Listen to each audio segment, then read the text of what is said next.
Hey everybody, it's Kirsten, and I am in my ice bath giving you my race report from the second day of the 3-day marathon series that I am doing in 3 different states. So I didn't look at myself before I got on the video, so I'm a little disheveled, I just noticed. It's because I just ran a marathon for the second day in a row, so you know, we got to let that slide. Before I go into my race report, I had a couple of people ask me, like, how do you do an ice bath? Like, that seems so miserable. So I wanted to share, I actually have a really easy way to do an ice bath. I figured it out after a few years of having miserable experiences in the ice bath. So basically what I do is I get in the bathtub and I put it on the coldest water that it can go on. And then I sit in the tub right away. So the water is filling up, the cold water is filling up while I'm sitting in the tub. So I'm not putting my entire body submerging into a tub of ice freezing cold water. It's just regular cold water and it's filling up as I sit here. So what that does is my body kind of acclimates to the cold water as it goes. Instead of me just like submerging my warm body into a tub of already cold water. So that's the first thing you do. You sit in the tub, you turn on the water as cold as it will go, and you just sit there and let it fill up. When it's to the level you want it, which I usually try to fill it up all the way because my lower back gets really tired and I want to ice that. But right now, I have a tattoo that's only a week old. Do you guys want to see it? Hello. It's the Serenity Prayer. It's awesome, huh? Anyway, so it's still not supposed to soak. So I only filled it up to like the top of my butt. And then after you sit in it and it's as full as you want it, then you dump your bag of ice or a couple bags of ice or whatever into the tub.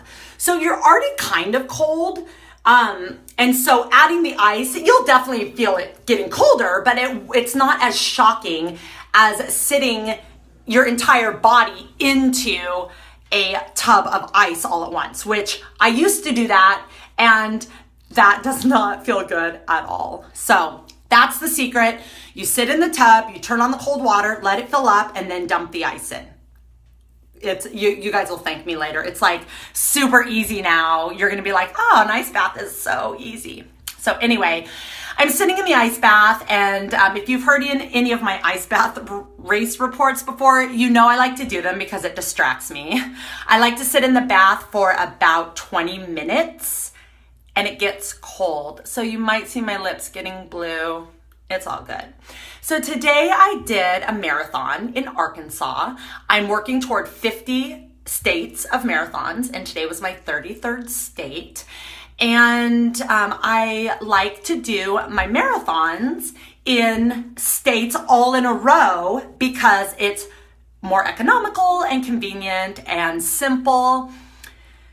So yesterday I did a marathon in Louisiana, today is in Arkansas, and tomorrow is in Mississippi. So 3 marathons in 3 states in 3 days. I get to check off 3 marathons. Awesome. The marathon series that's going on right now is actually 7 days. So there's people that are doing the marathon for 7 days in a row. And I did a 7-day series a couple years ago. It was really fun.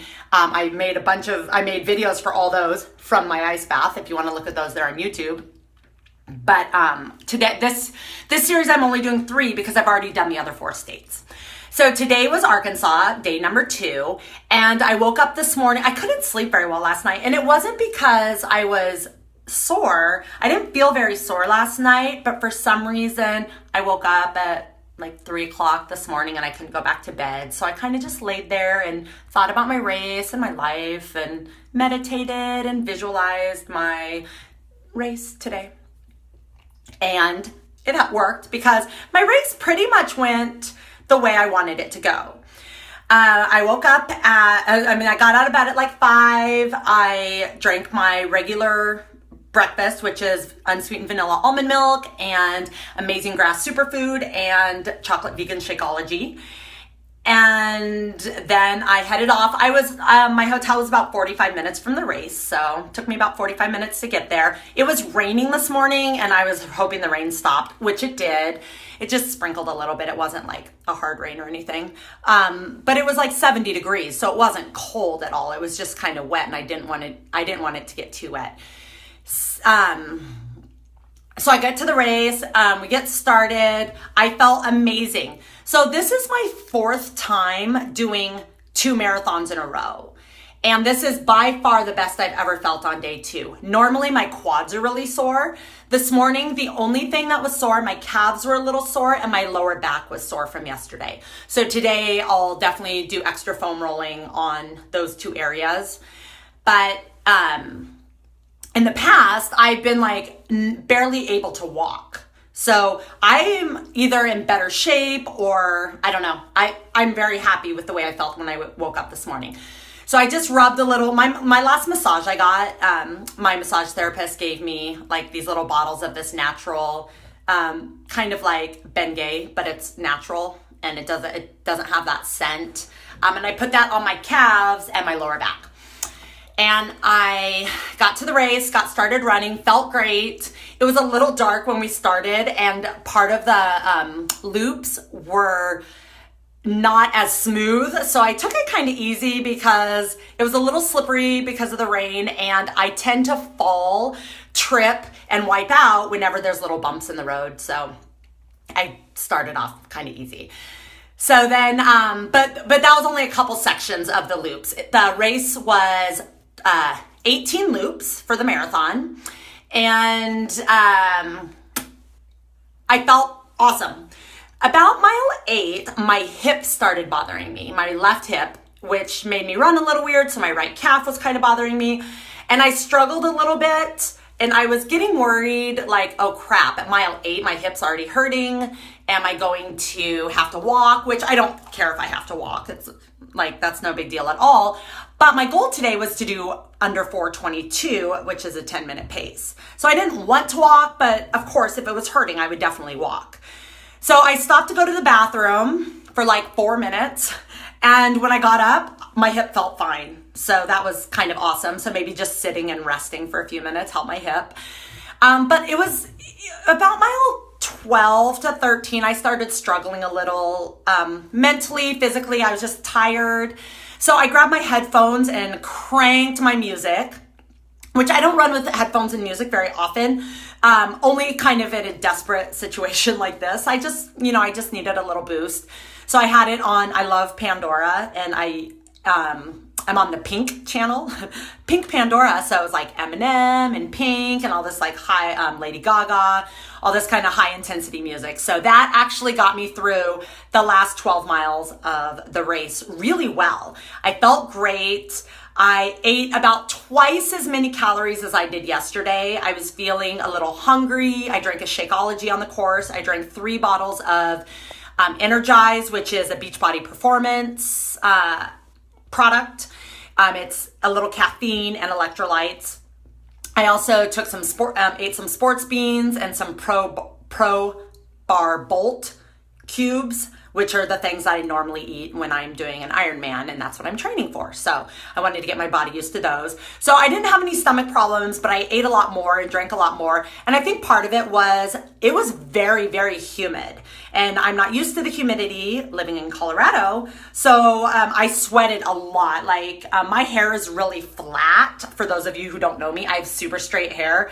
And these little pigtails right now are like curlier than curly for me. And it's all because of the sweat and the humidity. Because I'm wild and I haven't showered yet. I wanted to ice bath first because then I get warm in the shower. Duh. So I finished the race. I felt really good at the end. My last 2 laps, which is about I don't know how much the laps were. 2.4 miles or whatever it was. 1.4 miles each lap. My last 2 laps, I picked it up. I felt amazing. Nothing hurt. My glutes got a little tight, but nothing hurt. I finished in 4:11. My goal was 4:22, so extremely happy with that result. And again, I don't care about the time as much because I'm just doing these to check off states, but I like to have goals. You know me. And plus, I'm doing this to train for my Ironman, and I want to run under 4-minute marathon for my Ironman, and I needed to be able to do that on tired legs because it's after a 2.4 mile swim and a 112 mile bike. And my Ironman is actually 2 months from today. So today is April 11th. Oh, and it's a full moon. So enjoy your crazy night. Maybe that's why I didn't sleep this morning. I just thought of that. Enjoy your amazing crazy night with the full moon tonight. So it's April 11th, full moon. And my Ironman, which is my A race in Boulder of the whole year. I'm trying to qualify for Kona this year. It is on June 11th. So 2 months from today. I'm super excited. And that's about it. So if you guys have any questions about the company that I'm doing these races with, I posted something on Facebook and this girl's like, how are you finding all these races during the week? And that's what attracted me to Mainly Marathons in the first place, is because I was super busy on the weekends, and I saw that there was these races during the week, and I was like, oh, that's perfect for me. So I would drive out and do some of those races. So mainlymarathons.com, check them out. Races during the week is perfect. And wait, there's one other thing I wanted to say. I don't remember what it was, but have an amazing, if you have any questions about training or racing a marathon, today was my 66th marathon, which is a lot.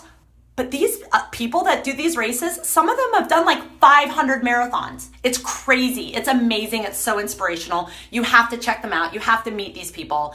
But I've done 66. That's a lot. And so if you have any questions about marathons, about training, about racing, about what to expect, I've written some blog posts about marathons as well at foodfitnessfinancefun.com. Check it out. I'll see you guys tomorrow. All right. Bye.